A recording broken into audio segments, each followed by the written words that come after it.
We're here.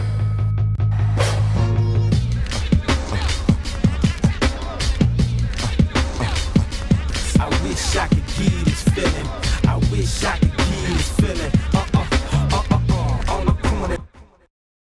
What up, everybody? Welcome to another episode of the Corner Podcast. Kel Dansby here with the old man Andreas Hale, producer Coale, Bay joining us from LA. We have left LA. We are back in Vegas. You guys might have heard a little something about WrestleMania this weekend. It's been an eventful weekend in pro wrestling, to say the least. Shit, Dre, we thought we were just going out there for a nice, cool, calm, normal week. Like, hey, yeah, we're going to hang out. It's going to be WaleMania. Shout out to SuperKickBack. That was really dope. Brunch, we'll talk about all of that. But it's Tuesday. We're back here on the desk, and it's really all about one thing, and that is the return of Vincent Kennedy McMahon.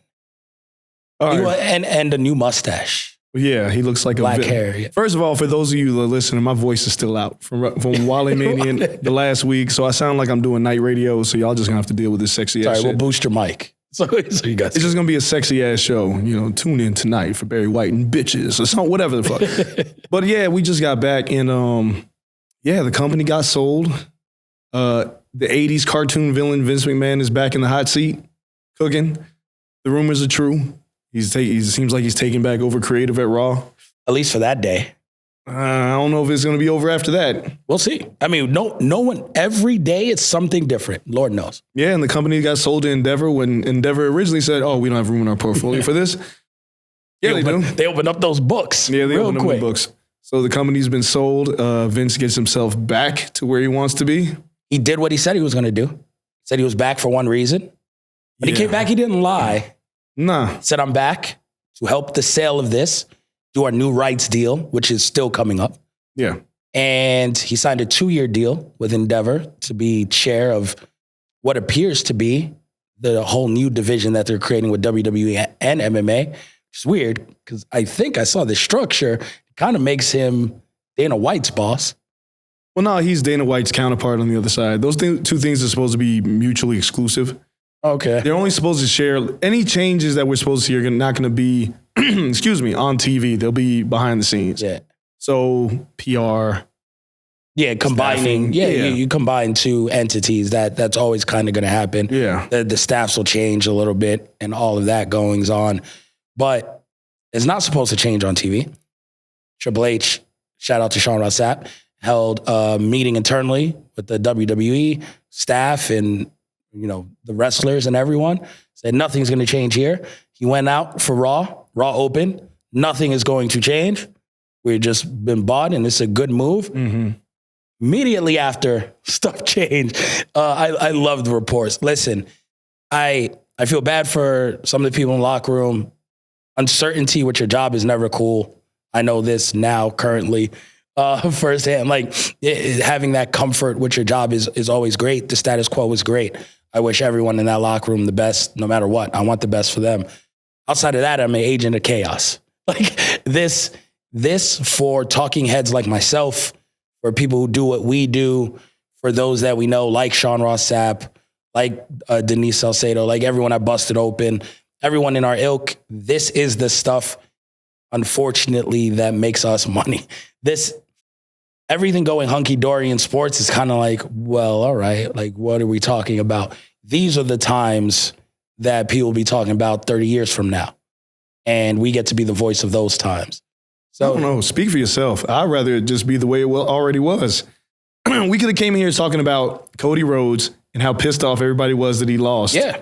I thought that was going to be the conversation. Instead, I have to explain why, one, Cody losing was a good thing, but now it could turn into a bad thing.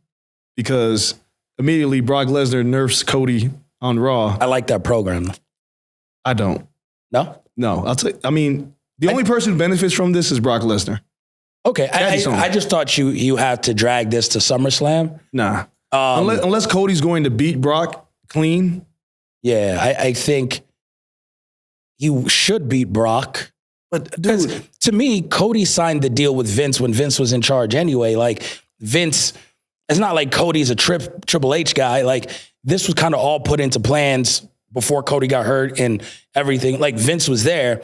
So Vince is now rewriting storylines stupidly. But if this happens and comes to fruition, Cody should win. It should build him higher. He should probably win Money in the Bank like he was going to last year. This is all within like the next month and a half, by the way, all these pay-per-views.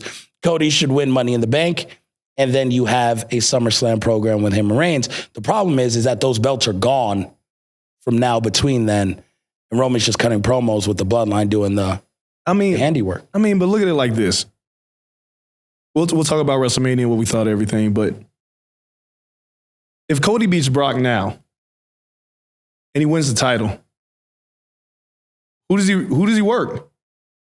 Like Brock would be the first, it would be a good first challenger. Oh, that would be amazing. But if Brock would have done this to Cody as champion, then it would have been perfect. But what Vince continues to do is he gives you nowhere to go but down. No, it burns through storylines. Right. So as soon as, I mean, first of all, Brock was like, I have no more black people to nerf. And then somebody told him, well, Cody's wife is black and he's got a mixed kid. And Brock was like, good enough. Give me that feud. He's half Cuban. Yeah. Give me that minority feud. But it makes you lose faith in the long-term storytelling of all this. Because obviously if Vince was here for the past year, the Bloodline storyline would have never played out the way it did. No. It'd have been a completely different storyline. I've had faith in watching how this all unfolds. It felt like something that they have planned for months, how they wanted to get there. Now I'm like, uh-oh. I feel bad for Hunter. Imagine you meticulously put together a plan because your father-in-law's gone. And it has nothing to do with you. You're happy he's gone because you didn't have anything to do with it, but now you can take over. Now he comes back. Yep. And then he says, hey, son, let me see those ideas you had. Like him, the reports are that there were 3 rewrites to Raw. Yeah. It seems to be very heavy on the women's angles of things. If that's the case, I don't know how long, I don't know what happens to any of this. KO and Sammy could lose in a month. They could. It's when Vince wakes up and when Vince feels like he has a new stroke of genius and everything can change on a whim, right? It's a matter of, again, we don't know what tomorrow holds, in which I understand. It was cool hanging out with everyone, all this stuff. Like at the end of the day, I'm watching a soap opera. I'm watching a sitcom. A lot of real people's lives are in the balance in terms of people who are employed there. But at the end of the day, you're employed there. Your employee decides what the hell you do and you don't do. And I'm just here to watch it. Like it spilling over to real life on the outside is the craziest shit ever. But I'm still just watching it. A lot of people are very, very invested, like their entire emotional well-being. And I didn't see that until this weekend. Because you see it on Twitter. Twitter's different. Yeah. I take Twitter with a grain of salt. As you should. Being there, though, and meeting a lot of people and seeing people and seeing how invested they are. Like, there's a guy, the clip went viral. I don't know if Cameron Hawkins, shout out to Seahawk. Oh my God, we'll talk about him. He's the MVP. I don't know if he posted someone else. The guy lost his shit when Cody lost at WrestleMania. Video went crazy. I'm just like, bro, chill. Like, it's the end all and be all of some people's like happiness. I came home and I was like, yo, my Yankees are playing. Like, I got to play MLB The Show. I'm in the playoffs in my Madden league. Like, there's a lot of other shit going on in my life. Like, I can only be so invested in this. Like, yeah, it sucks. Yeah, I enjoyed the time without Vince, but the fact remains what we said on this show 6 years ago. He should change it until Vince dies. There's always the chance that he comes back. It's the exact Thanos scenario where he's like, should have went for the head. Like Vince is back. So yeah, it is what it is. We'll see what that means. If he's back every week, he's back every week. If he just thought like, I want control of the big moments, the Raw after Mania, some of these big decisions, I think I have that. Hunter, you can do the other things. We'll see if that's the case. We just don't know his involvement, but we know his involvement can be as heavy as he wants at any single time. So now we wait. Well, I'll put it like this, and then we can talk about everything else. Transformers movies suck, right? They're not great. Michael Bay's behind most of them. Travis Knight directed the Bumblebee movie, and everybody was like, this is great. Phenomenal. Now Michael Bay comes back, and you go, oh, fuck. We're about to have a bunch of bad movies. At least we got one. Triple H was Travis Knight. Triple H came in and was like, da-da-da. I'm going to do what I want to do. Did it. We enjoyed it. We didn't know how long it was going to last. And now Michael Bay is back. And all the Transformers movies were loud noises.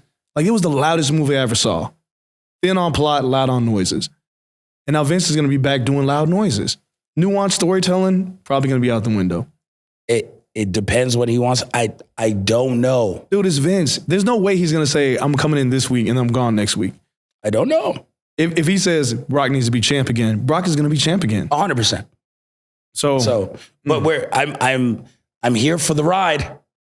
And that's all we've been on. Whether it sucked, whether it's good, whether it's not, we got a taste of something good. We'll see if I don't know what 77-year-old fucking crazy villainous mustache. Man, it's a Scooby-Doo henchman. Yeah. Like, Oh my God, the look is crazy. Oh my God. What is that? He looks like Dastardly from the Wacky Racers.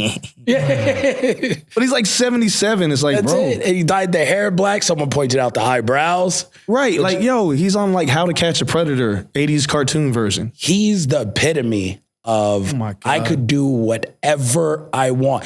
For so long, we saw Vince trying to hide the scandals, appear as something different, clean cut. Now he's just like, you know what I am. Yeah. And I'm going to look like what I am. But in the interview with CNBC, and that we can move on from this, Oh, Coale will share his Yes, thoughts yes. on all this. the man said, I never lied. Anything that I've done, I've owned up to. That is the biggest fucking lie. Does paying people off and then paying the company back equate to lying? Yes. Not only that, he's been, like, think about all these things. Yes. Superfly Jimmy Snuka, Chris Benoit, steroid scandal. Shall we keep going? The referee that he allegedly raped, Owen Hart. Owen Hart. I'm not saying the man's a good man. No, I'm just That's a saying. lie. I've owned up to everything. No, there's, you know how many skeletons are still in that closet? Right, and that's the thing. Like, Ari Emanuel was like, oh, I won't let him leave. All right, keep waiting. You think like the Harvey Weinstein or the R. Kelly shit, when there's smoke, there's fire. This is just the smoke. You think people that were sitting there thinking about ratting out Vince are like, I'm gonna let him go. No, now it's like, let's get his ass. This ain't over for Vince. But I think it still holds true. I think we said it on one of our first episodes of the show. He's gonna die in Gorilla. No, He's gonna find his 100%. way back in the Gorilla and he's gonna die right in the throne. He's gonna sit in the throne, exhale, and I'll be his last breath. Coale, what did you think about all this madness? Oh my God. I mean, you don't want to you don't want to feel like your instinct is right. And when everyone on Twitter is starting to go,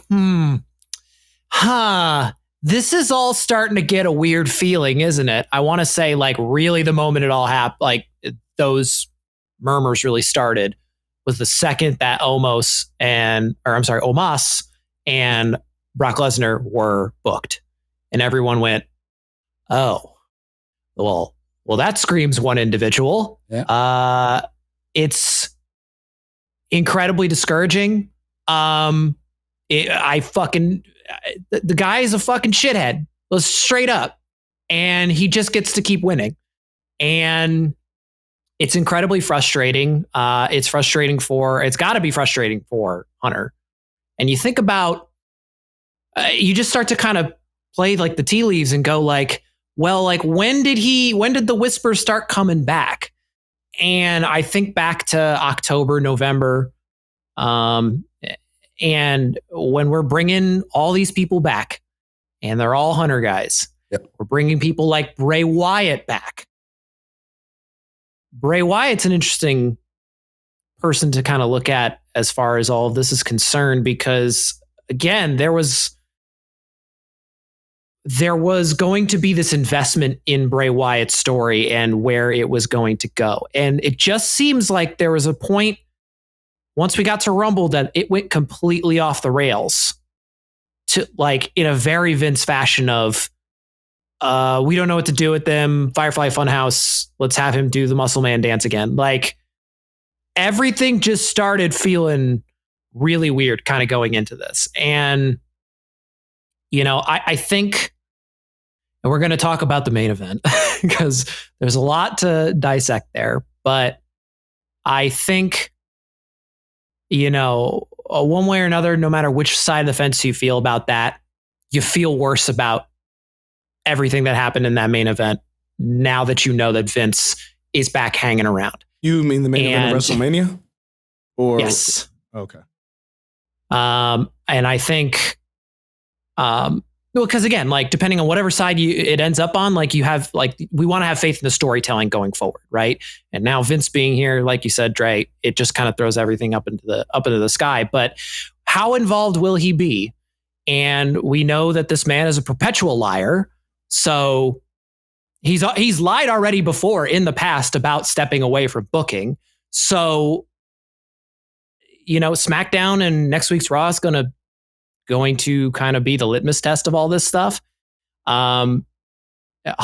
Apparently, like I'm seeing tweets about NXT having Fire Vince chants. I just saw that. It was the worst rated. It was the worst rated Raw in like 5 years. We got a taste of something good, you know, and now we're putting the toothpaste back and trying to like put it back in. And this feels horrible. And I mean, I'll never forget like last year's Mania, how down we were on WWE as a product. And it was because of the Vince-led regime. And all of a sudden we started getting competent booking. It's extremely frustrating as a fan. Because it felt like we weren't being treated like idiots anymore. And we're going to go right back to that if Vince decides, you know what, that gorilla position, it sure looks nice. I don't want you move over. Why don't you let me take over? So I'm just extremely disappointed. But like you said, Kel, keeps people in business, keeps people talking, keeps people getting paid. So who are we? You know, drama sells. Like as fans, I always think of this. Like, and I've followed combat sports and been in combat sports for a long time. Fans say they are disappointed, and that everyone has a right to feel however they feel. But at this point, for me, it's like, I'm not expecting much from combat sports. It was a great run while we had it. I don't know what tomorrow holds. These people in combat sports are shitty people. I'm seeing my timeline right now blow up about Vicky Guerrero. Like a lot of people, there are some great people in this. And of those great people that I've rubbed elbows with, half of them spend a good majority of time figuring out why the fuck am I in here or how the hell do I get out? Because this is not in combat sports, MMA, boxing, pro wrestling's no different. It's a lot of shitty people doing a lot of shitty things. So when Vince comes back, I'm like, it was par for the course. Dana White slapped his wife. He was back the next week. Nothing surprises me in these sports. And again, I could be like doom and gloom. Vince could be out 3 months from now. Do I think we've learned everything horrible Vince has done in his past? But now it's sold. Now Endeavor has skin in the game. Now, when he did shit before, it was like, this is my company. I take hiatus. I do whatever the fuck I want. Now there's a little bit more people that have to answer when 6 victims come out talking about what Vince did to add to the 3, if so happens. So I don't know what's going to happen 3 months from now. I'm just like, I don't get disappointed because I don't expect much personally from people in these positions. I enjoyed the ride. Trips was great. We're going to talk about the main event of Mania by all accords. Sean Ross Sapp, all other platforms. It was Trips' Mania. Vince, and people say, oh, Vince has been back. Like, I think Ari said what Ari said, and it was very poignant.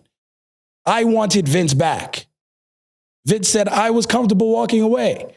Ari said, I'm not going to let you do so. Dana White got in trouble, and Ari said, you're our guy.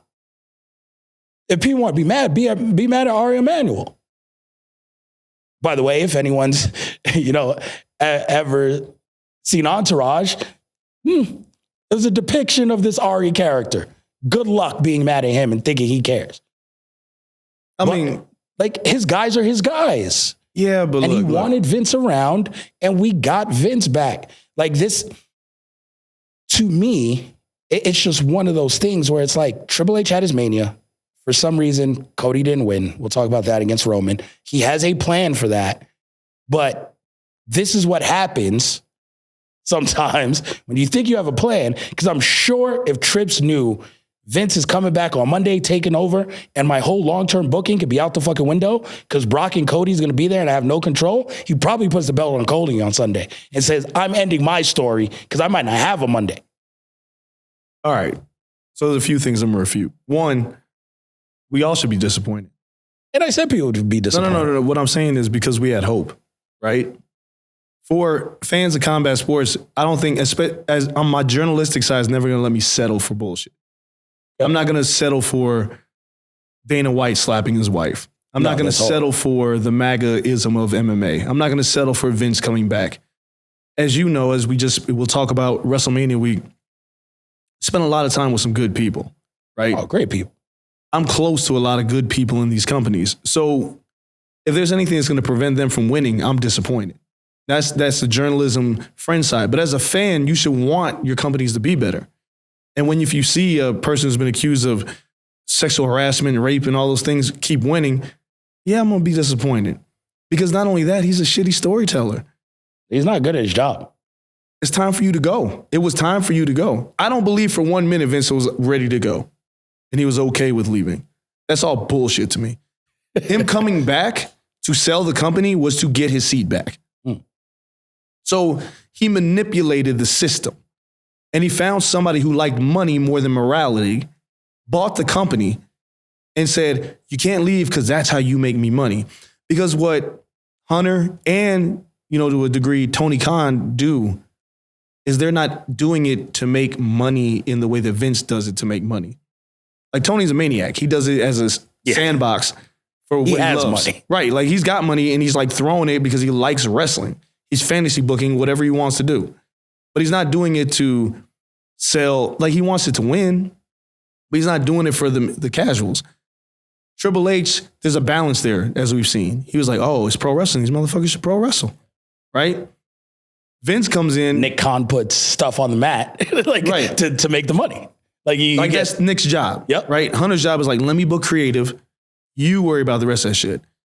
Vince doesn't care about wrestling at all. He cares about what's his, ownership. It's like a parent who has a kid and they prevent the kid from doing certain things, like having fun with, like, two divorced parents, and one parent wants ownership over the kid. Oh, you can't go to Disneyland because I'm not taking you. That's Vince. You can't have fun because I don't want mommy to be the good parent here. Like, fucking Shane came back, and we'll talk about that in a minute. There was so many things about this WrestleMania and just in general, and this run where we saw Chad Gable wrestling again. Yep. Like, we saw people that got fired come back. Yep. We've seen like Ricochet and Braun Strowman. We've seen the Street Profits. We've seen matches that were incredible. So yeah, when Vince comes back and that can all go away, you're fucking right. I'm disappointed. Oh, 100. I'm saying it in the point of people can be disappointed. I'm not sure why people are surprised, and it is ruining the morale of their life. Never surprised, always appalled. I'm never surprised. No, so like when I see it, I'm not surprised. People would be disappointed. You can feel however you want about it. Everyone should be disappointed that Vince is back. He's a horrible human being. But it's not ruining my day-to-day life. Like, there are people tweeting diatribes. Yeah, I mean, people. I'm like, I get it. You should be disappointed. And maybe that's an outlet. Like, you venting. Yeah. Cool. You express however you want. But I'm not shocked by it. No, I don't think anybody's shocked. They're just disappointed. And again, last thing, because we got so much to cover. I watched Donald Glover's Swarm in one sitting yesterday. I watched the whole fucking series. And if anybody's seen it, it's basically about a fan, an obsessed fan. There's a lot. That's where fandom comes from. Fanatics. It's people that live and die by this shit. There's people that cry over any wins and losses and get completely invested in storylines, it invokes emotion out of people. And when you have somebody that can really like gut the heart and soul of what made you invested, it is disappointing. It may not be shocking, but for a moment, people thought, oh, Vince is done. Vince is done. And now he's back. Motherfucker kicked out at 2.5. Can't believe it. I mean, not only did he kick out at 2.5, he put on the Groucho Marx glasses with the nose and came in like he was a new fucking person. Like, we see you. We see you. I know who you are. Elias, we see you. Right, like, so that's what he did. Yeah, I'm Ezekiel. Ezekiel. I know who you are. Gotti.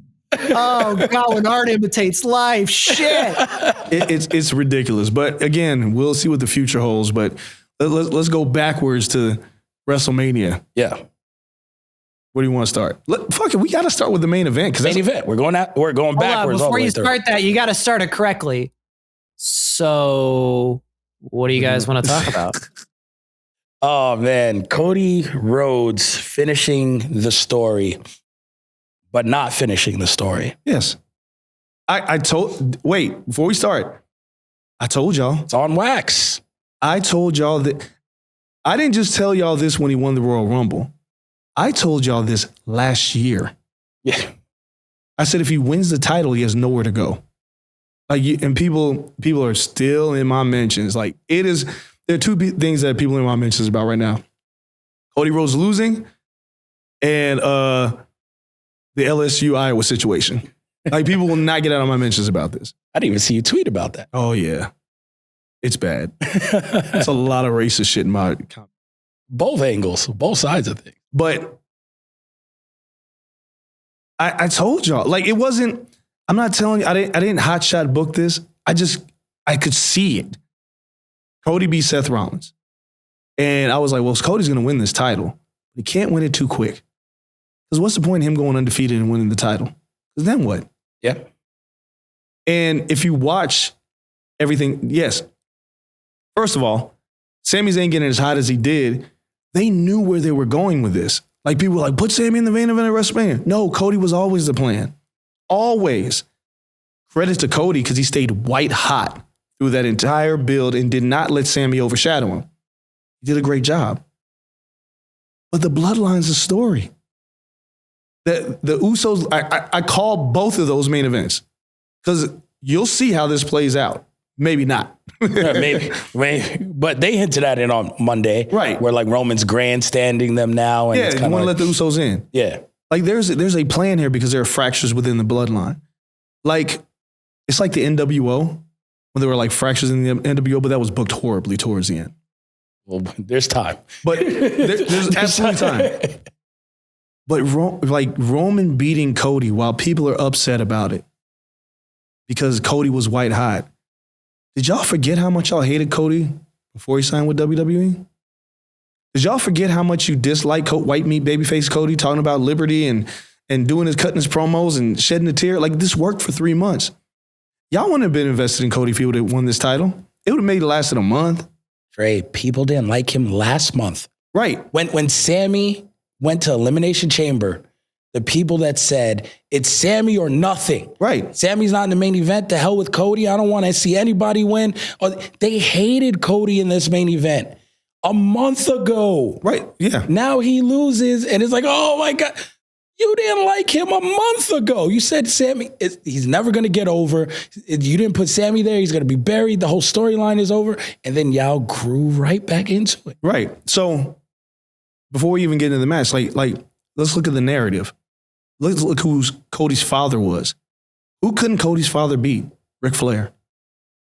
And I tweeted this. Y'all would have fucking hated Ric Flair if social media was around. He held that title for 721 days the first time, lost to Dusty. 2 weeks later, he won it back and was champion for another 421 days. That's over 1,100 days champion. People are like, well, this is a different era. It's a social media era. Who cares? What made Ric Flair great was his heel run as a champion. Yep. And that by hook or by crook, he was going to beat you. Roman, yes, y'all want to see a new champion because you've been conditioned to get a new champion every year, right? But before this, Hogan held titles for a long time. Hogan, the NWO, held a title for a long time. Punk's reign feels so historic because we didn't see it because they started hot-shotting the title in the Attitude Era. But WCW, NWA, they all had long-term champions. And I know some of y'all don't like Roman, but that's the fucking point. That's why he's a heel. If y'all watched the build to this, Roman, 1, he doesn't appear on TV every week. 2, all his promos are great. Like nobody's like, some people are bored of him, but that's just going to happen. But he's been phenomenal in this role. He's deliberate in everything he does. He doesn't waste anything. It's a slow, brooding, like he has this character down. Taking him down is going to take a lot. Now people will say, you ain't going to make nobody hotter than Cody. But you just had Sammy last month. Yep. There is opportunity to build other people. You need new stars. Cody's not a star. He's a star. You don't have that problem, right? It won't mean the same if Cody doesn't win at WrestleMania. Sure about that? Now I don't know because of Vince. Yeah. But if the idea that, like, I would have hated y'all watching Game of Thrones. And then for those who didn't say I'm going to spoil it for you. I'm not going to spoil it for you. At the end of season 1, the first thing everybody said was, oh, fucked. House of Stark is fucked. If House of Stark would have won after season 1, you wouldn't have came back for season 2. Yep. House of Stark got destroyed, demoralized, the Red Wedding. All those things happened to keep you watching that show. Roman is still champion. And they're talking about the 1,000-day thing? Sure, but who says it won't stretch beyond that? Yeah. I mean, that's a good number. It is a good number, but it ain't going to stop at 1,000. No. But whenever it does stop, hopefully, whatever the vision was, makes the most sense. But the idea that they dropped the ball, you're still watching, aren't you? It's their ball. Yeah, well, if Vince fucks up the ball, it's a different story. But it's not like Roman is a shitty champion. It's not like Heyman, Roman, Jimmy, Jay, Solo. It's a strong group. It's like the fucking Horsemen all over again. Yeah. To be upset, I get it. In the moment, you wanted it so bad because Cody looked the part. That's why it's so good. What did Dusty Rhodes say? Hard times, baby. Hard times. He lost. And it made people want him to win more. I don't know if Cody could pull off what Dusty did. Because Dusty was truly a blue-collar worker, overweight guy, but he could work his ass off. I don't know if Cody can do that. But the motherfucker can't stay undefeated. If he's going to lose to anybody, it's going to be Roman Reigns. And Roman cheated. Yep. He tried everything to keep that title. Cody had him. And he told him, I had you. And he lost. And we got the pyro on the bloodline and people left mad. And it's like when Rock beat Cena. Like, people were really invested and got mad. But it's like, get over it. I thought they built that match in the best way possible. And I thought it was a great fucking match. It felt so big. Being in that arena, and Coale, you were there too. You weren't there, Kel, and we'll talk about that later. I was at Disneyland. Right. I chose the right day to go. I'm comfortable in my decision. But he did choose the right day to go. I'm comfortable. But Coale, you were there. The energy in that crowd, when those two, just the stare down, it was like, it felt, we haven't had a Mania that felt big in terms of a big match feel between two people who had never met. Like Roman wrestled Brock 10 million times. Yeah. And every time we saw him, we was like, no, that's the same thing, right? Roman worked Edge and Bryan Danielson. We saw him work Bryan Danielson. We never saw Roman and Cody work. And you could feel it. For night 2, I was sitting on the floor, but I didn't like where I was because I couldn't see that elevator view. So I went back to like ringside and went up like a couple seats so I could just see it. And I could see everybody's faces. Yo, those people were so invested in that match. And Coale, you give me your perspective on this, but to me, wrestling's just supposed to make people feel. That's like, my point. Every story is not here to make you feel happy. The Yes Movement is great. Kofi Mania is great. We felt something. We felt happiness in both of those. But that's not the only emotion wrestling's supposed to invoke. You're supposed to be pissed. Yeah, like everyone felt something. Yeah, like Coale, hold that thought because I want to talk about this real quick, and then I want to throw to you. I fucking hated Ric Flair because I thought Lex Luger was supposed to beat him in '88. Right, as a kid, I was like, that big buff motherfucker. How could Ric Flair? And Ric Flair kept cheating and cheating and cheating, and Luger couldn't beat him. Then there's this guy, the Sting, was like in the background. And I was like, that's the guy. He was there the whole time, but it was like Luger. But it was Sting. It was always Sting. It was always going to be Sting. It was always a plan. But Ric Flair made you fucking hate him. And it wasn't like Triple H. Triple H reign of dominance was annoying. Yeah. Right? It was like, it felt very nepotism. Like, it just felt icky. Like, even Jeff Jarrett, when he was like the Impact champion, at a certain point, it was like annoying, but you knew whoever got over on him was going to be a made man. And when Styles won the championship, it was like, oh, there it is. But at first, it was not supposed to be Styles. Like, you can go through all the people that it should have been. But everybody, Roman got, and I said this last year, Roman almost got too cool. And I was like, we're getting in a tough spot because he's like a babyface. Now everybody hates him again. Yep. And I think they did exactly what they meant to do. Roman beating Cody reminded you, that's the biggest heel in the business. You're right. Fuck that guy. Fuck booking. Fuck everything. But they did everything right. Yep. He cheated his ass off to win that match. What are y'all mad about? Cole, go ahead. Cole's mad. Boy. I mean, look, here's the deal. Because I said on this podcast when we previewed WrestleMania, I picked Cody to win, but I did also say there is an intriguing angle here where the Usos lose and Roman retains. And therefore you can keep a bloodline rather than having all of the belts leave the bloodline all at once, just a fraction of them go. And already you have these kind of turns with, you know, Jay, Jimmy, and Roman, and what's going to happen. I see a potential there. I think where the frustration's coming in from a lot of people is, I think it's really the baggage that has been left of this Roman's reign, of what's happened before. All of the matches with Brock, anytime they fed him another babyface, he would just win. And the wins come in all similar fashions. And that's something that I'm very critical of how they finished this match. It's the same. It's the Roman formula match. It's the same formula every time.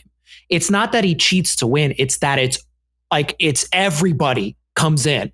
And it's just like we keep just adding layers to the different elements of the cheating. Solo gets sent back. The Usos come out. Solo runs back in. A ref gets bumped again. I think fans are just sick of that.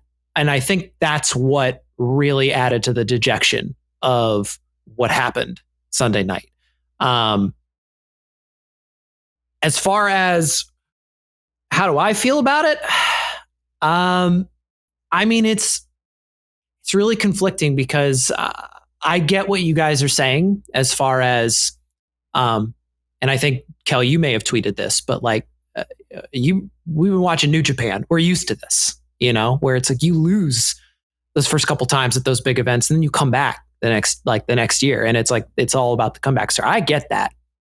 I think the combination of the baggage and the fact that for the first time, I feel like in a while, because we had Brock Lesnar was the one they kept shoving down our throats as the only seemingly competent one to take down Roman Reigns, right? This year we had two that people were dead on convinced could do it. Sami Zayn and Cody Rhodes. And I think a lot of what Cody Rhodes was getting cheered for was, oh, you're the first person who's like a quote unquote new face around here who actually seems competent enough to beat Roman. So, and obviously the whole Vince situation really throws a wrench into this because there is a possibility that could have been a moment that we had where Roman lost the title and Cody got it. And if Vince is back, we may never get that moment. And that I think is the part that's frustrating people right now is you had two chances to have a really, really big moment here. And Roman's already run the course with all of these different, you know, all the different talent that's on the roster. So it's like, who's left? The one who is left is Cody. We have to spend another year to try to get there again. Vince situation really throws a wrench into this. If it weren't for Vince, I'd feel a little bit differently about this, but I don't know. I think people really they got their hopes up, and leaving that arena with a lot of pissed off people kind of sucked. I'm not gonna lie. That's it's so just like, good though. It just sucked the feeling out of that. And that said, and Dre, you're right. The buzz, the entire match, it was this buzz. Like the stadium was just vibrating the entire time. That was so fucking awesome. I don't know, guys. It's supposed to make you feel you're confused. You want to come back. You want to see what happens next. It invokes all the emotions of good television. And it did. It brought all the people back to watch that shitty ass Raw. So it did. And then that's a whole different entity. Yeah, like, so I'm sure that was not in the plans. But again, it's one of those things, talking about Game of Thrones, before that final season.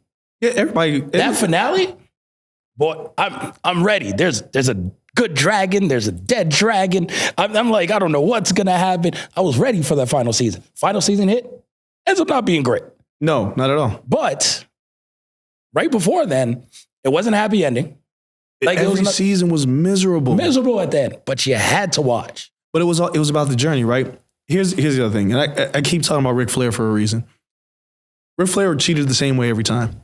A handful of tights, and the fucking Horseman. Yeah. It was to the point where, as a heel, your job is to make people hate you. Roman is so cool that he has a difficult time doing that. Because, I mean, shit, even, shout out to Kaz, who somebody has a video of Kaz throwing up the one as soon as Roman gets in. But me and like Brian Waters from The Ringer, like Stat Guy Greg, we were all doing it because we fuck with Roman, right? Yeah. But I think the other thing here is, yes, Cody felt like the first believable person, but is he the last? And I know people are going to say that, but I've been saying this for a minute. Y'all better be careful about Gunther. Y'all better be real careful about there's nobody else there. The problem is with trips, we said this on a couple of shows now. Last June, we're all here, me, you, Coale, we're talking. Roman had gone through everyone. Yeah, we said everyone. He was left. He beat like Brock again. Which was exhausting. After Mania or some shit. He like beat Brock. And it was like, that's it. There's no challengers. He's run through everyone. Unless they pull the trigger on Jay again, there's no story.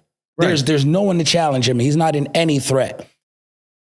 And then it starts playing out. And then they go to Drew Mack and we're like, Drew again? But how many people was like, it's Drew's time. And Drew lost to Clash at the Castle. People were mad about that. So we're like, cool, Clash at the Castle. That's why you build Drew and all right, whatever. And then Sammy starts going. Then Cody starts going. And it's like, yeah, there's always the opportunity for someone else when you write stuff well, when the product is good, when smart people are booking it, there's always another person.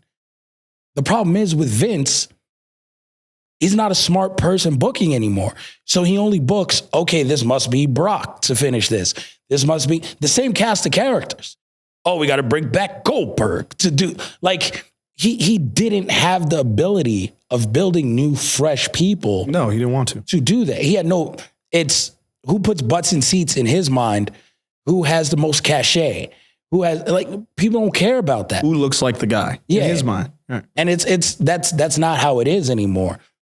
And we'll see. Because if he goes right back to it, then we're going to be watching right back. He's going back to it. Brock turning on Cody, it tells you everything you need to know. Yeah, but I'm not sure he goes back to Brock and Roman because... Maybe not, but Brock's going to be prominently featured at the top of the card.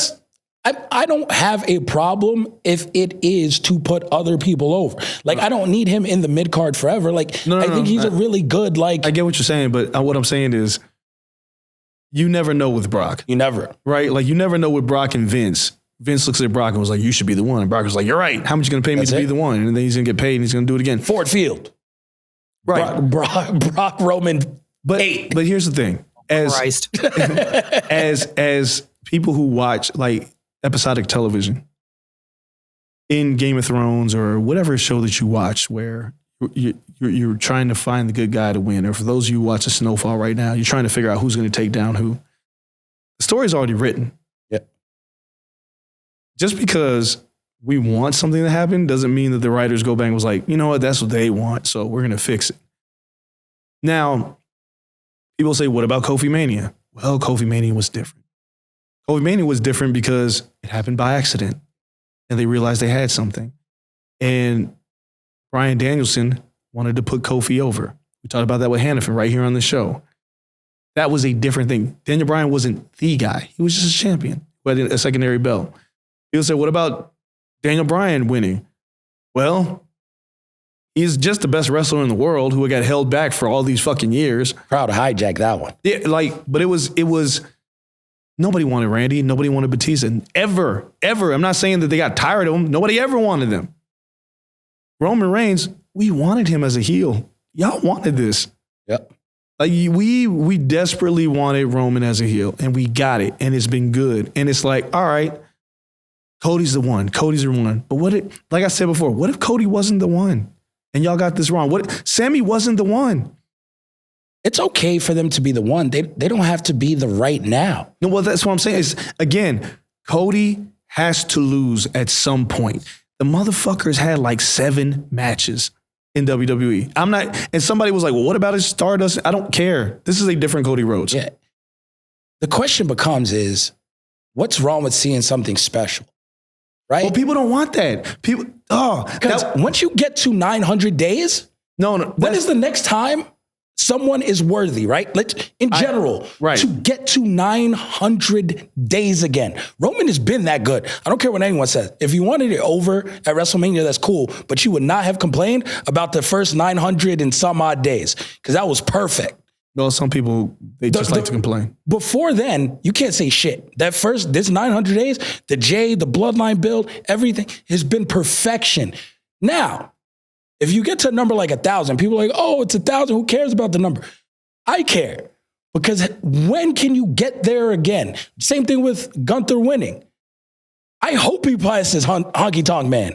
Because when are you getting there again? That was about to be my point. It's like people that don't want to see the home run record get broken. Yeah, like why? If Judge got to 60 last year, are you going to say no, that's it. Sit him for the playoffs. Why? Make history. If you are there, make it feel good. Because you know what? At the end of the day, we're watching. Roman has a legacy. Roman ain't doing this shit for fun. Believe it or not. He wants to leave his mark. If Roman wants to be the best ever, and he's gotten this far, and they're giving him an opportunity to be the best ever, that's one hell of a feather in your cap. Of course. You could be up with the Cenas, the Rocks, the Hogans, the Austins. He wants to go for 2,000. And if it's sound and he's still hot, because it's not like he's whack. Right. If he's still hot, his crew is rolling. Let him run. Because when you look back in 30 years, Cody winning it in the story, cool, that's another great Mania moment. Roman breaking 1,000 and going, and you're like, yo, in this day and age, it's just never happening again. People don't want things that people... I've been an advocate for long-term champions from day one. Yeah. I think you have to make it feel special when somebody wins. And now people say, well, doesn't it feel special enough? Sure, it does to a degree. He could lose now. Right, like it does, but what I'm saying is like, it doesn't have to happen when you want it all the time. And again, I'm okay because it's not like, I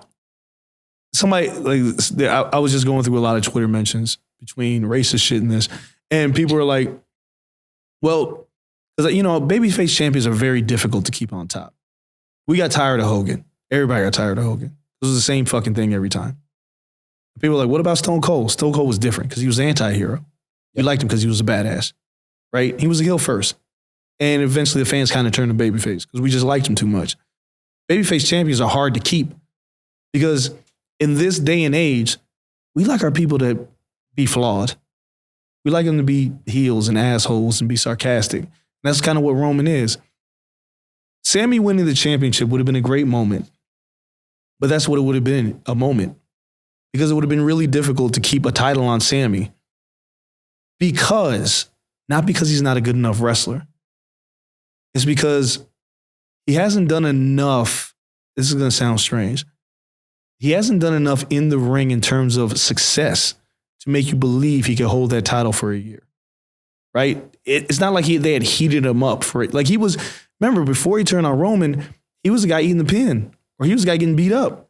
Yep. So if he won the title and he goes on a year-long run and he faces a Gunther, you'd be like, that don't look right.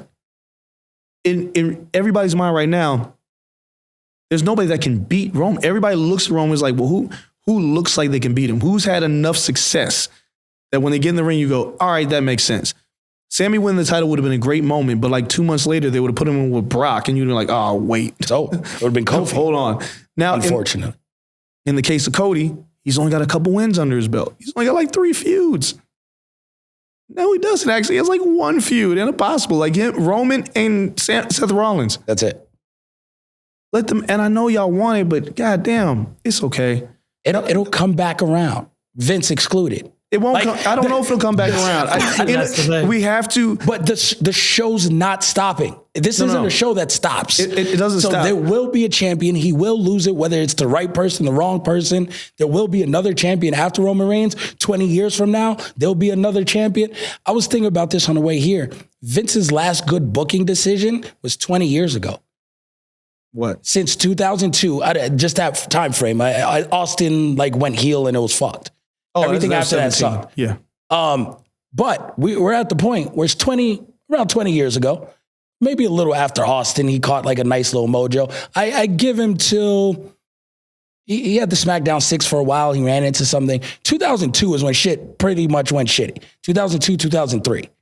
After 2003, mass exodus, people were gone for a decade. CM Punk. 20 years ago.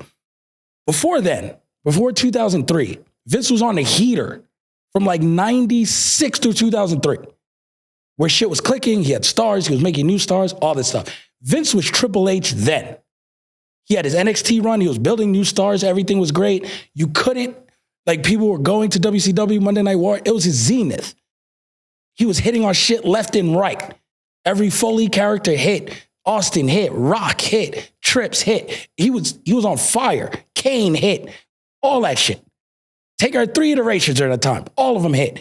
Vince was Trips 20 years ago. Lost it.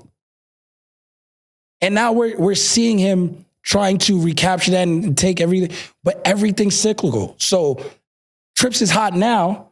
All right, cool. He may have, you know what? We got a little taste of Trips. If it doesn't come back, fuck it. But Vince ain't living forever. But the company, especially with the sale, is not ending. Oh, no. It's not. Now, more than ever, if he passes, the show goes on. Somebody will be here. I don't know who that is, but there's a whole nother company invested. This show is moving. If he does step aside, if there's anything, this is the only show that doesn't stop. And soap operas. I think Days of Our Lives have been on forever. They'd make good decisions, bad decisions. You can not watch for a little while. You can come back. You can keep watching and hate it and maybe like it. The show's not going to stop. So if you don't like this Roman run, if he goes for 2,000 days, he goes for 2,000 days. But when he does lose, it's going to be special. You'll probably tune back in. Maybe. Or maybe you'll find something else to complain about. Well, I think it's going to be interesting whenever that moment does happen. Or as Big Mac tweeted out, why not just have Roman keep going and retire with the belt? Shout to Big whenever Mac. Lean into it. Just lean into it. Just go. You know what? At this point, go. Never go for lose. Never lose. No, I think. What was Bruno's record? It's something. It's like 2,100 days. Yeah, something crazy, right? Crazy. Yeah. I think we'll look back at this moment whenever Roman does eventually, at some point, in theory, lose the title. And we will see if it was going to be a bigger moment than what we would have had on Sunday. Yep. That is, we're just going, unfortunately, I'm sorry. I'm going to say the words, but not in the way that I'm telling you not to panic, but it's because we just only have one option that we have been given, which is let it play out. Let it play out, Coale. There it is. Let it play out. Yes. I want to let it play out necessarily? Not no, now. But I have no choice. I don't make the decisions. I don't produce on WWE television. They do. So you know, at the end of the day, here's a really, really quick question, because there's so much more to Mania to get to. But I want to ask on levels of like,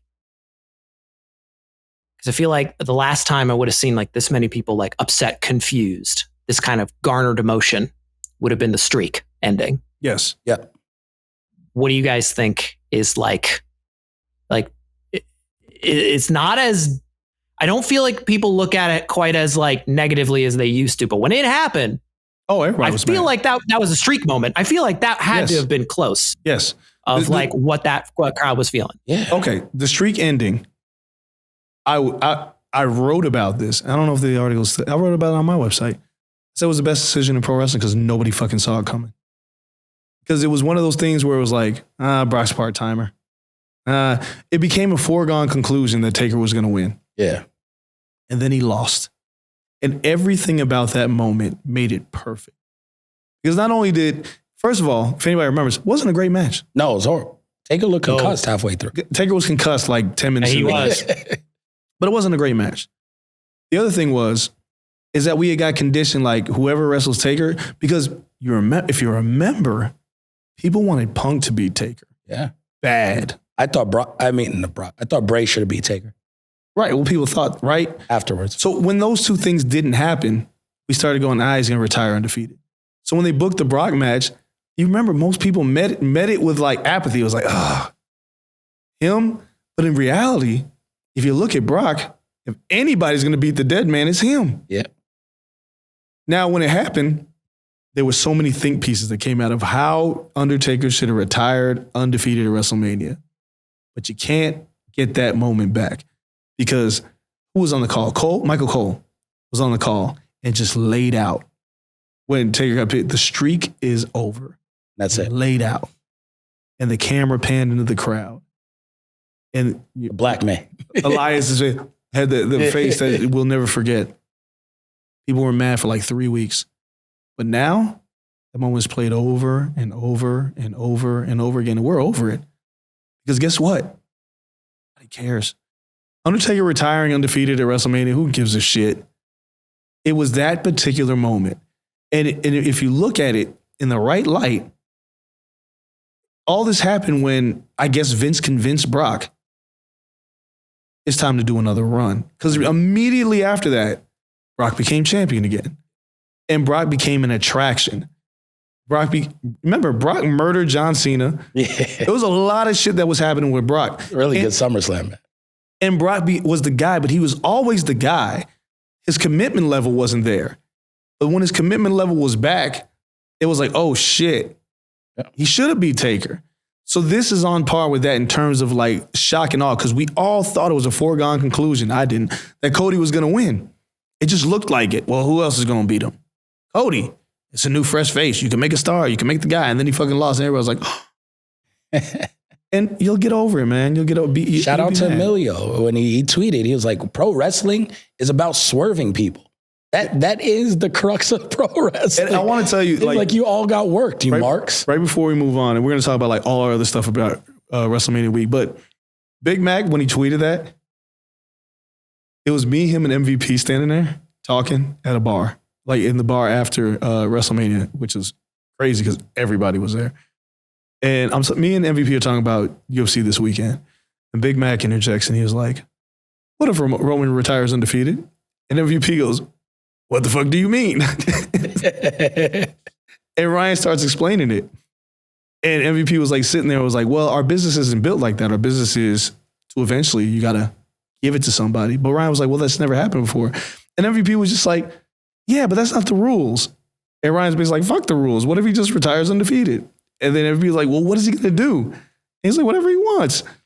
It was just interesting to have this conversation. Then Ryan tweeted it, and I know people were just like, what the fuck is he talking about? But Ryan was workshopping this idea at the bar to other wrestlers. It was just funny as shit. And then he tweeted it, and people just went mad over it. Anyway. Yeah, the only reaction I had to that was, you know, that gif of Alonzo Mourning on the bench with like the heater getting absolutely killed. And he's just like, and then he just gives that quick little nod that, okay. It reminded me of the chick who like gotta took be an all-time gift.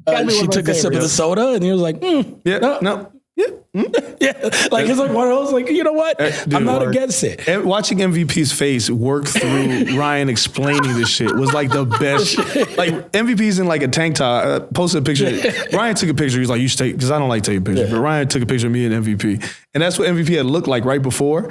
And it was just like he was telling Ryan like, "No." And MVP was like, "No, that's." He wasn't mad. He was like, "It's not how the business works, right? Like you gotta." And Ryan was like, "But," Ryan, but, and MVP was like, fuck it, whatever. Like, let's go with this idea. And then I don't know if he tweeted it before or after, and I was like, "Motherfucker, you've been workshopping this idea. You've been working the room to get this idea out." All right. Bamboozled. All right, before we talk about our wild WrestleMania week, let's just go through, because I feel like, shout out to everyone who listens to us every week. We love you guys, but you listen to us for this. You guys get the match by match breakdowns everywhere else. Yeah. Let's just go real quick with our opinions of it. What was your favorite match of the weekend? Ooh, that's actually a good question. Yeah. Ooh. There's a lot of good ones. 'Cause I really enjoyed the Usos and Kevin. Kevin and Sami and the Usos was great, but I felt like they left a little meat on the bone because there's more to do. Like I was watching this match, I was like, this is good, but there's another gear that we didn't hit. It could be Charlotte and Rhea. Even though Charlotte and Rhea started really slow, to the point where it's like, I'm going to go buy some merchandise. But I turned and I looked and they started cranking it up. And I was like, this is the most like Charlotte's like laid out for somebody. Yeah. And Rhea was like just putting in fucking work. That might be my favorite match, but I'll probably stick with the tag match. I'll tell you what, and I know you didn't ask this, I don't care, I'm going to say it now. The worst decision on this card was Finn Balor losing. Yeah, I agree. I tweeted that. Like, I didn't, like, the main event didn't bother me. No, it was Finn losing as the demon bothered me, but I don't know how much the injury played into what they did. I think the finish was always going to be that. After seeing that, the 14 stitches and like him just finishing that match, it's like, yo, you are who I thought you were. Like, just in general, like seeing that shit cut open. People were like, oh, the medics are in there. It's ruining Hell in a Cell. I was like, it's Hell in a Cell. Let the man bleed. And then I saw the cut and I was like, no. Man took an axe to the head. Medics, thank you. You saved my man's life. Because that gash was beyond GCW crazy. Yeah, like, that was bad. All bad. To finish the match after that. And I don't need the demon to be undefeated. I don't. Like, I think character-wise, it makes sense to just bring it out at certain times. You don't have to have an undefeated record. He had lost to Edge so many times in different ways beforehand that Edge has been very public about retiring soon, and this being the end of his run. I just thought Finn could have used it more than Edge, and I didn't need Edge to have another Mania moment when Finn and it was built so well. I liked the Judgment Day stuff. I thought the feud between those two really worked out how it should have, and I understand the concerto and everything. I just thought Finn needed it more. I mean, Finn's not 28 anymore, so what am I saying? Like, it's a guy who's 50 in Edge versus a guy who's 40, 41 now in Finn Balor. So if Finn was okay doing the job, then it is what it is. But I didn't like it, and Cole, I'm going to ask you your favorite match, but I just wanted to say this. If there was any doubt in my mind that Cody may win, when Finn lost, I was like, oh, Cody's definitely losing. Because he has no heels. no. If Finn would have won as the demon, you would have had somebody. Yeah. Right? Because Seth is a babyface. Like, if you watch WrestleMania, if you look at the results, it was nothing but babyfaces winning. Hence, they had to flip Brock the next day because there was no more heels. Like, I'm watching WrestleMania, I'm sitting there and I'm going through all these winners, and even Rhea, I consider a babyface because everybody wanted her to win. When Finn lost, I was like, oh, Cody's definitely not winning. There are no heels for him to work. I thought Demon Balor should have gone over. That was the only major mistake that I saw on this card. I'm sorry. Cole, what was your favorite match? I didn't need Asuka to win. I understand people like were upset about that. Like, cool, but Bianca's entrance was fucking amazing. We'll talk about girl. that. I talked to Bianca. And, oh my God. Make you cry. Yeah, there's definitely some moments we need to get back to, but as far as my favorite match, and this is in tune with one of my favorite moments, but call the police. Give me that triple threat intercontinental title match. That was people hitting the shit out of each other. That match, like, you knew going in, all right, we're going to beat the shit out of each other. That's just what this is all going to be about. And Lord, they delivered. And I got to say, really what kept this match really just up high to another level was that crowd was all in it for Sheamus to win. They wanted Sheamus to win that fucking match. I'm glad Gunther won the match, and I think people were not upset about him winning the match, but people were so invested in Sheamus getting that moment. And even when the cameras all went off, seeing Drew and Sheamus hug it out in the ring was so cool live. Was amazing. And yeah, God, that was awesome. And part of it, I get to tie in one of my favorite moments. We'll talk about another one of my favorite moments later, but Titus O'Neil on commentary was fan-fucking-tastic both nights. He was incredible in the tag match at night one and in that match. Unbelievable. I'm not advocating for anyone to lose a job, but if we can replace Booker T with shit. No, let's advocate. Yeah, I'm advocating for that. Booker T with Titus, I would be very happy after watching this last weekend. Coale, actually, I'm glad you said that. That's my favorite match. I don't know how I forgot about it. Big meaty man slap meat. They beat the fuck out of each other. He was tweeting during it. I was like, yeah. So yeah, we'll talk about E in a minute also. He doesn't, he works there. So it's like, he don't really need to watch. So he's like texting me. He's like, this is the most fun I've ever had watching like wrestling before. He's like, these motherfuckers are killing each other. Because where I was sitting, again, I'm on the floor, but I'm like at an angle. Like, yeah, they got the ring mic'd up so you can hear shit. Yeah. But boy, there's a staggered echo. If anybody's been to like a stadium that it hits and it hits the mic and hits the crowd, there's a moment where you hear the skin slap and you're like, I forgot who I looked at. The first Gunther chop, I looked and I was like, oh fuck, because I've seen Gunther chop in person before, but this was just like, this wasn't. I was like, maybe he just let off because like some WWE. No, they were beating the fuck out of each other. Stadium chop is different than PWG chop. This man was like, he was destroying these two. This was like, we knew what to expect, and then we got it. And yeah, that's my favorite match of the weekend. I'm sorry. I think you guys both hit my two favorite matches. So I would just say another fun match, just for the sake of mentioning it, and that I think it over-delivered on what it should have been. It hit all the spots it needed to be. Was Rey Mysterio, Dominic Mysterio. It's the entrance. Dominic's fucking entrance. Both of their entrances. Rey Ray coming out with Eddie Guerrero, with Snoop and everything. Oh my God. Phenomenal. And Rey Mysterio pulling out the belt and whooping Dom's ass. Hey, can we talk about that? Because real quick, my favorite part about all this was the fact that match was sponsored by fucking Cinnamon Toast Crunch. And they had the Cinnamon Toast Crunch emoji guy dancing there. And meanwhile, Ray is beating his son in the middle of the ring. Like, child abuse. Yay! Yeah, Cinnamon Toast Crunch. I was like, this is the chaos. This is the chaos you need to feed. Right. This is what is amazing. Oh, the craziest thing about that ad placement is like, I'm sure Hunter was like, where the fuck do we put this guy? Yeah. It was like, they paid for the spot. We got to figure out where to put him. And they put him in this match. And I was like, of all the places, and he's just like dancing while Dominic's getting his ass kicked by his dad. And I was like, this is so stupid. It's so great. It was a theme of night one. The theme of night one was fuck them kids. Yeah. John Cena came out with all the kids and the Make-A-Wish kids, and then John Cena lost. Yep. And then Cinnamon Toast Crunch, yay, kids, eat the cereal. Beating Dom's ass in the ring. Come on. Bruh, that one was fun, man. The Dominic entrance was so over the top fucking ridiculous. Remember, last week when we were predicting, I was like, oh, it's Edge and Finn Balor for the best entrance. No. And their entrances were good. Their entrances were actually underwhelming to me. Oh, really? I thought we were going to get more out of Demon. If it was super nighttime, it would have looked a little better, but I thought it was good. Like, we didn't get a Gangrel. Edge's was cool, like with the mask and everything. Balor was like the normal Demon entrance. I expected more. Yeah. Okay. I didn't expect what I got out of Dom and Ray. And I was hollering. Because again, you're in the arena and I'm looking at the big screen. I'm like, is that a fucking paddy whack? As soon as the promo cuts off, I was like, is it coming in the back? Wait, hold on. This motherfucker's handcuffed? I was like, oh my God. Yo, him hopping out with the Rey Mysterio mask, bruh. The purple Judgment Day Mysterio mask. I was like, oh, at that point, I was like, he got to win.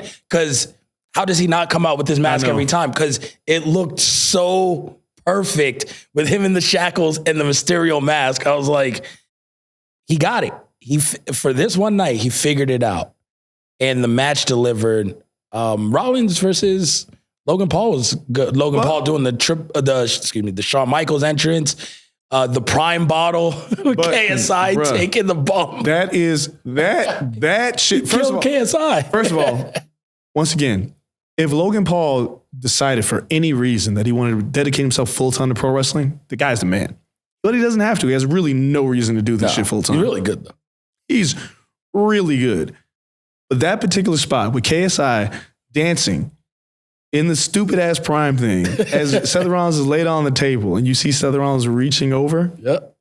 And KSI's face. The fact that KSI caught it on a selfie and you just see his face go, and then he's just on the table. This was like pristine acting, the timing, Logan Paul hitting the frog splash, KSI taking that bump. We knew that match was going to be fun. Yeah. And I said it was going to inexplicably slap, and it slapped. The Prime bottle place, look, props to Logan Paul, because this is egregious. I don't need to see this fucking Prime bottle everywhere it goes. They're killing it. That shit's everywhere. But KSI being in that thing and eating the frog splash, that was great. That was another great moment. That was for the kids, and it was a good one. So no, plenty of fun matches. I would say before we go to our week, one more question about Mania. What was, outside of main event, a moment from Mania that you'll take and be like, yo, that moment was great? Bianca's entrance. Okay. Dude. We've had Bianca on the show. Yes. We've talked hopefully about again. Yeah, we will. We've talked. And I wondered what her entrance was going to be. Because now it's like you're not the main event, right? Even you versus Becky wasn't the main event, but it felt like it. You and Sasha obviously was. What can you do? So she's making her entrance. I'm walking the floor, and I was like, let me walk up to the side of the ramp. And I walk up to the side of the ramp, and I see the entrance, and those little girls come out. And immediately, like, I was like, oh my God. She got the girls from Compton, the city, like these little girls, to be on stage with her. So I backed up, and I'm watching, and my phone's going off for people that know Bianca. Now, we'll talk about like WaleMania, all that shit in a minute. But E starts texting me, and he was like, where are you? And I was like, I'm on the side of the stage watching it. As the main little girl is doing this little contortionist thing, and Bianca's just standing there like, me and E were both like, no matter what, like, Bianca's a legend now. She's hit levels of impact, celebrity, culture, like that other people don't hit. Yeah. And there's something bigger for that woman other than pro wrestling. Like, yes, pro wrestling is it for her right now. I just want to slow her down because I enjoy having her around. But it's like there's something there that makes her, she's different. Superstar. Like when it comes, like she wasn't at WaleMania. She was so busy this week. I didn't even see her. Like I didn't see her. I saw everybody, but I didn't see her. But watching that entrance and those girls come down and their little girls are having this moment watching, and they had the ponytails. And then you find out that the main girl, her mother died that morning. Now, Hunter gets emotional during the press conference talking about this. I talked to Bianca after that. I'm sorry if I'm putting Bianca on blast, but there's nothing revealing. But she talked about how she was like, yeah, and I knew that we had to rally around this little girl because her mother died, and she's so little, and it's like, and I knew. It was like this motherly instinct that she had to make sure that that girl was okay to do that performance. And then she fucking rocked it.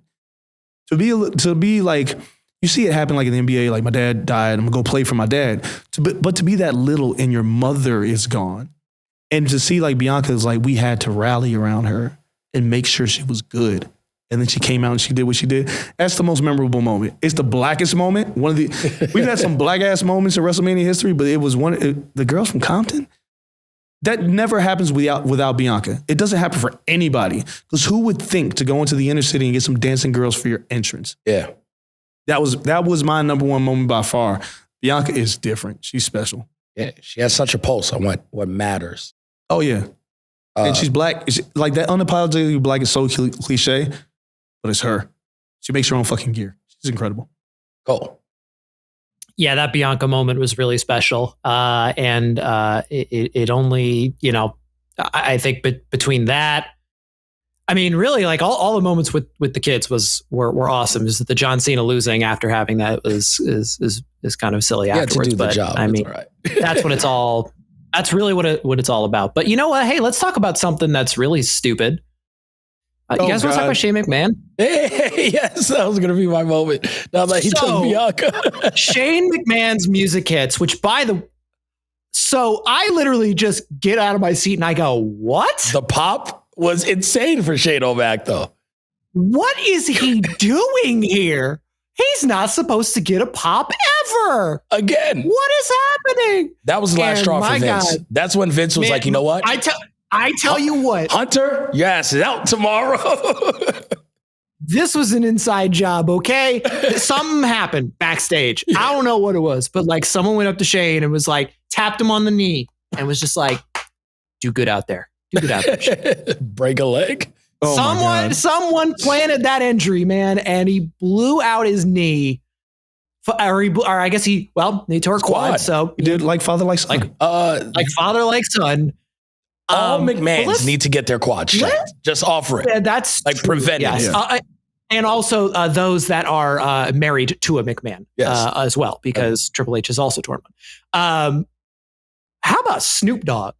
Oh, calling the live audible? Live audible. I don't know how, whether it was his instinct or someone like at least shouted at him from the side, was like, punch Miz. I think he handled that. It was the ref. No. No. He did this shit on his own. Like, I'm watching Snoop because the cameras weren't on him. And I thought someone zoomed in on the ref and the ref was giving him instructions. Like Snoop motioned that he was going to do something. Like, first of all, shout out to the Miz, because he just went in. He was like, fuck it, right? Like, Snoop was laying it in thick. I mean, as thick as you can when you're like a beanpole. Snoop's been watching New Japan. Yeah. But strong style. But strong style. Like, yes, first of all, Shane, doing a fucking leapfrog, stop. Like, you're not even, like, what are you doing? He used to do coast to coast, but it's been a while. He did coast to coast at WrestleMania 17. It's WrestleMania 39. I mean, he did it like 2 WrestleManias ago, but yeah, sure. I'm just saying, but you were warm. The shitty punches was bad. Yeah, they were. But you can't, you're old. You can't do this shit anymore. But Snoop laying it in there and then the sides. Because he never did it before. No. It was like, it's like, I'm going to do the people's elbow. And the way he hit the ropes can tell you that he has never hit the ropes before. And I know somebody's got to interview Miz about this. Miz laying on his back and waiting for this old motherfucker to jump over him. It took so long. Miz had to be sitting there like, what is he doing? And he went the wrong direction. And then Miz looks up and was like, oh, he's people's elbowing me. And I got to take this shit like a champ. And he took it like a champ and got pinned. Snoop didn't even know how to pin him.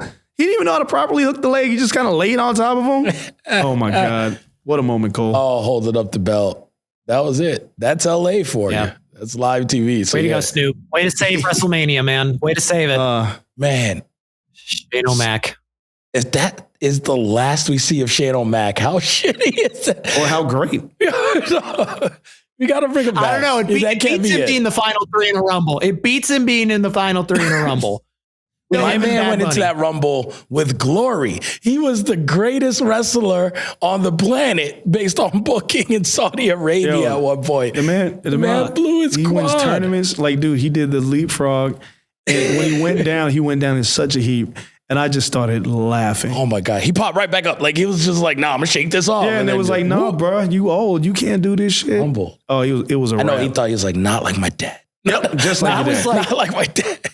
We entered the Twilight Zone when that whole segment started because it was already shocking enough that he was out there. But the fact that he got hurt in the manner that he did and had to be carried out was just like, what is happening? Like this, like someone in the back of the truck is just like, oh my God, this is my worst fucking nightmare. That was night 2. Encapsulated. It was night 2. Yeah, that was night 2. Truly. So as soon as that happens, like, yep, this is what the night is.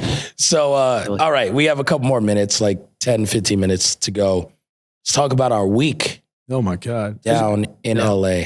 All right. So where you want to start? You want to start with WaleMania? Yeah. Lord, people want to hear about WaleMania. Well, can I start by saying the MVP of this week?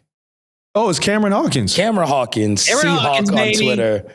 Shout out Seahawk. My man was everywhere doing everything. He drinks so much champagne. I don't know how he's back to a normal life right now. He's probably like taking a sip of memes. He's like taking a sip of water. What is this filth? There's every picture. He has a bottle of champagne. Yo, so I was offended. I told him, I was like, you done took a picture of everybody. I ain't even seen you, bro. Like, what are you doing? And he was like, first of all, like one of the nicest guys you'll ever meet. Oh, yeah. Like just genuinely nice. But he was on his Stone Cold 1997-98 run here.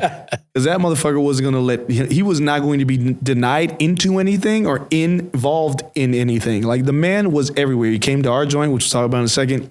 But yeah, he was everywhere. Matter of fact, the best part about this is his week. For me, Sunday after WrestleMania, we go to the Marriott where we're all at the bar. Everybody's at the bar hanging out. First and foremost, Dawkins in person looks like he could be a champion. The dude is huge. I was like, hold on. Like I met him finally because we have community. And I was like, yo, Doc. And I was like, first of all, thank you for the video, which we'll talk about in a second. And I was like, bro, you're big.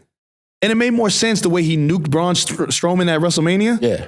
When I saw him in person, I was like, he's much bigger in person, where Strowman is like a little smaller in person. Me and him got to like hit the gym. But that's so my goal for this show. We're all at this bar, we're all talking with everybody, and Omos comes out, we're talking to him, West Side Gun's there, Kaz, like everybody, Peter Rosenberg, we're all there talking. Lo and behold, Cam Hawkins pops up, boom. And he's like got a friend with him. And he's like telling his friend, I don't know if she knew anything about what he was doing. And Cam, he tweeted about this because she's like, oh, what do you do? Like she's learning what Cam does by meeting the people that Cam has met. And it was like the most fascinating thing because I guess you could see her eyes get bigger. It's like, oh my God, my friend is actually doing shit. Like this is like some real shit. So we said it's late. My flight's at like 5. I'm there until like 1. I don't know what I'm doing. We get to the car and we're driving back to the Airbnb where you're at. And, you know, me and Ryan and Marcus Vanderberg were like, man, what a week. Oh, man, it's been a crazy week. We drive like 2 blocks. Who is crossing the street by himself with a red backpack on? Cameron fucking Hawkins. In the middle of downtown LA. The last person I see is Cam. He's one of the first people that anybody saw, and I yelled. I was like, get out of the road. And he looks, and he's like, I'm just trying to go, bro. And I was like, downtown LA by himself with his backpack on. Strutting like ain't nobody's business. 2 in the morning. 2 in the morning. Cameron Hawkins. That man was living life. I'm glad he got home safely. Nah, he's the MVP of the weekend. But yeah, we'll start at WaleMania. Wow, what a madhouse. So it was great. We got there early, stayed there all damn night. Amazing event. Shout out to Kaz, Emilio, as always. Wale, of course. Yeah. Everyone in the background making stuff happen. It was just one of those things where it's like it keeps getting bigger and bigger and bigger. But it was great. Finally, be back there after 3 years, I think, me and you. 4. But it's one of those things where it's like, it was us. Yeah. All our people, everyone we talk to online, on Twitter, we go on other podcasts, people come on our podcast. All of us. Oh, yeah. Were in this room. And we were acting a damn fool. Y'all were. I was losing my voice, so I didn't drink. You were on stage. I was on stage. But I was upstairs. I was drinking. I was dancing. Me and Coale went downstairs. We're watching shit. Like, Coale goes to the back at one point. I was like, all right, cool. I was like, after we'll talk about what I went to the back at one point, saw both of you. I was like, I got to get the fuck out of here. It's way too crazy back here. Oh, it was nuts. I'm going back to that upstairs VIP section. I ain't fucking with y'all back here. And it got crazier downstairs at one point. Buddy. There's a lot of champagne being drunk downstairs. So, for those who didn't know or finally caught wind of it, yes, I surprised Big E with a special tribute to him that he was completely unaware of, that I had to fight with him for weeks and weeks and weeks to get him on that stage. And I got on the stage and the Usos joined us, which was a great moment with Jimmy acting like The Rock. Was ridiculous. But Coale edited the video. And I want everybody to know this. I was so proud of Coale in general because Coale started this ride with us believing in us in this podcast. Yes, sir. When other people were like, don't talk about pro wrestling, right? Just talk about MMA and boxing. And Coale was like, First thing he ever said was, fuck that, we talking about pro wrestling. You're just sneaking shows in. Yep. Well, no one here Blue Wire is watching. If y'all remember, when we started doing this podcast on Blue Wire, we were like, it's just boxing and MMA. Maybe we'll sneak in a pro wrestling show here and there. And Coale was like, no, you're not. You're going to do pro wrestling. Yeah. From that moment, Coale was my dog.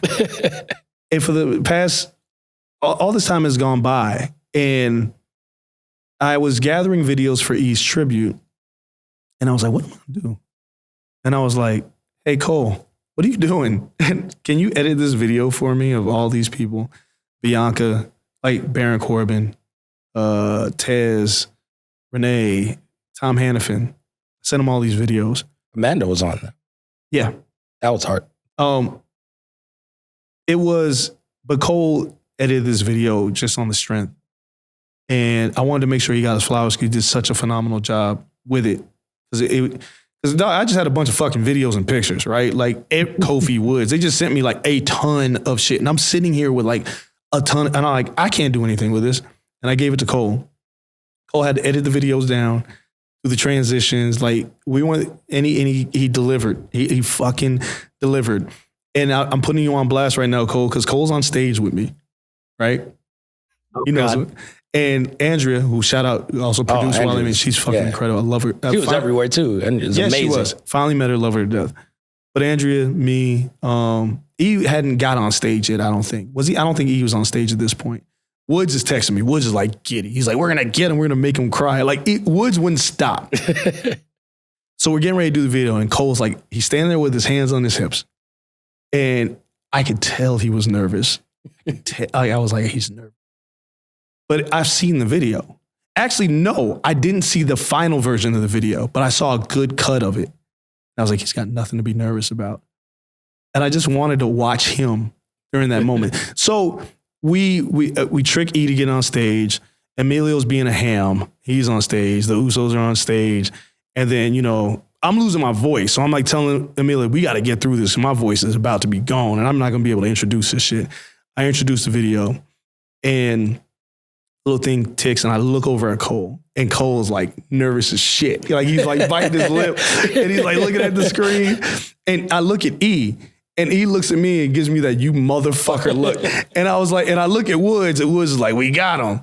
And the video starts playing. And it's me first, whatever. And then, we go to Bianca and then we go like his childhood friends, like, and it's like Coale put in the big meaty man slapping meat. Like that was all, like, everything was Cole's vision of putting this thing together.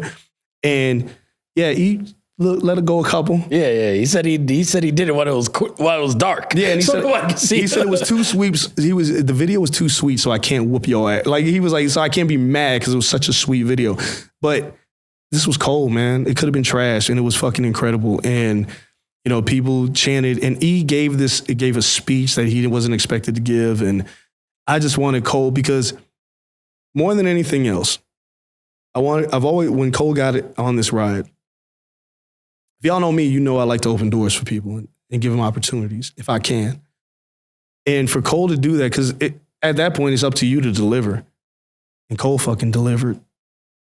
So Coale Henderson, you get your flowers, sir, because thank you so much for putting that together. No, I'm going to cry. Coale is the man. Coale is the man. I'm going to cry. You can make Big E cry. You can't do that. That's not fair. Dude, Cole's a full-on wrestling guy now, too. I love it. I'm walking around, people like, oh, Coale, I need to... I was like, damn, Cole's a man around here. Yeah, like Kaz had texted me. Left us behind. He was like, producer Coale, baby, put this thing together. That is Cole's name, and it started on this fucking show. And I'm just saying, like, to see Coale deserves this because... You made a little video for me, but that's only opening the door for a bigger future for you. Like this is what we do. I look at it as small potatoes, and what you've done is there's a bigger opportunity there for you. And I thank you so much for doing that because I couldn't have done it without you. And you're my man. I love you, dog. Yeah, I'm going to Coale next year for my Mania tickets. Like he's gonna be that guy. Like yo, Coale, I need tickets, man. Yeah, I'm gonna have to pull the Sam Jackson in Pulp Fiction. It will allow me to retort. No, I mean it's funny you mentioned that story from the very beginning because I do tell that story all the time. That was like my first when I got in the position of being producer of the studio, and I remember being in that meeting and going like raising an eyebrow, and then as we started talking, we started bonding over like just sports and then wrestling. And as we started nerding out about wrestling, I'm like, fuck that. No. We're talking pro wrestling in this goddamn studio. And I can for sure say that is easily one of the best decisions I've ever made in my entire life. No, I mean, hey, it was great. When you asked me to, it's just a case of like, hey, family takes care of family. So, you guys are family to me. And again, you guys have inspired me to be able to do a whole lot more. You guys have no idea how much the moniker Producer Coale Bebe really means. Because, I got to the studio at a time and like, I've been on a strange journey since I left New York. And, having you guys call me that and having, and like, it gave me an identity of like who I was supposed to be. And like that I was supposed to be doing something more than I was doing, which was the whole reason I left New York and the whole reason I've been on this ride. And here I am in LA now. So, no, it meant so much to really do that and to help you see your vision. Andreas and once again, yes, shout out to Andrea. She's incredible. She's amazing. And she held that ship down at WaleMania when she was thrust into duty. So shout out to everybody there, Emilio and Kaz. It was pretty cool. That was really cool. All I was really just nervous about, I was like, I just need this crowd to react. I just need this crowd to pop at this certain moments. And when Bianca and Tez are there and the crowd goes nuts, and when Woods is like, everyone say, we love you, and everyone does it. I was like, goddamn, that's the shit you dream of like when you're editing something, you want someone to fucking feel it, So, I'm glad. And if Big E cried, that's what we had in mind. So, that was the one thing I definitely was holding. I was like, I know exactly what I'm going to tweet at my first WaleMania. It's like, went to WaleMania. Made Big E cry. I must be a monster. Like, just take it out of context. Be like, what'd you do to make Big E cry, Coale? Right. Like, I appreciate you for letting me be a part of that journey, and that's just the first of many of things we're going to do together. We've done some cool shit. We took a picture at Mania. We've done the what the fuck was it? Anarchy in the Arena as a crew. Oh, which is still one of my favorite experiences in pro wrestling ever, because we were on the floor with fucking mania happening all around us. Yeah. But we've done some cool shit. But that WaleMania as a whole was incredible, and I hope Coale got to meet all the people that have now learned about him, because now everybody asks about Coale. Yeah, Coale is in demand. Granted, some people honestly only say Producer Coale Bebe. It's like a Tribe Called Quest. You got to say the whole thing. You have to say the whole thing. And the name goes, and that's Kel. That Kel came up with Producer Coale Bebe. Yeah. So he's the name man. That was all Kel Dansby coming up with that name. But WaleMania was fucking incredible. Now, some things happened behind the scenes that almost hindered our next event the following day, which we won't really talk about here, because I'll let Kaz one day tell that story, because that was backstage at WaleMania was absolutely fucking nuts. Photos keep coming out now of backstage at WaleMania, and specifically that green room. Yeah. Photos come out every day. Green room. Every damn photo, doesn't matter who it is, everyone has a bottle of champagne in their hand. That's all you got to say about that. That don't say anything else. It was a blast at WaleMania. Yeah. Everyone had a good time. Yeah, they did. And the next day, me and Dre had a great time. Yeah, we did the SuperKickBack. I told you I was going to do something. What I planned was a mixer. I felt like, because of social media, like we've all talked to each other, but we never met each other in person. And WaleMania while it's cool, either too many people are drunk, or it's too fucking loud, or too chaotic for people to like break bread and have a conversation. So I decided to do this invite only as a tester, a foundation layer event that we did Friday morning from 10 to 2. I won't be doing it Friday again, because I realized that WaleMania killed everybody, including myself. Getting up to do that thing the next morning was difficult. I low-key like that time spot. Like Sunday, like it's like, oh, it's between night 1 and 2 of Mania. I don't know. We'll figure it out. I'm going to figure it out. But I like that spot though. I mean, it was cool. So we had, champagne. We did a panel for women. Shout out to Mimi, Heidi, Miss T. The day of WaleMania might be dope though. That's also a thought. Who else was on this panel? Heidi, Mimi, Miss T. We had Faye was up there. Big Swole, oh my God, I love Swole to death. One of my favorite people. Yeah. She was so damn real during the panel. Yeah, I mean that's why I had her on there because she's incredible. We had the panel, Candice Cordelia. Like we had a nice panel. Everybody got to meet. Other women on stage. All the women ended up on stage. Yeah, they had their own booth in the back. Yeah, which was cool. Like it was. Love it. It was set up very well. The only thing I'm mad about is I didn't take enough pictures of it. But maybe that adds to the mystique. I think I have one video of it. I'll send it to you. Well, it was a good vibe. Mecca, who's been my brother from Two Dope Boys for over 20 years, which we were talking about. Like, this was his first WrestleMania weekend. We took him to Ring of Honor. Yeah. First wrestling event, he said second row to Ring of Honor match. See Commander and Speedball. I mean, not Speedball. Vikingo go absolutely nuts.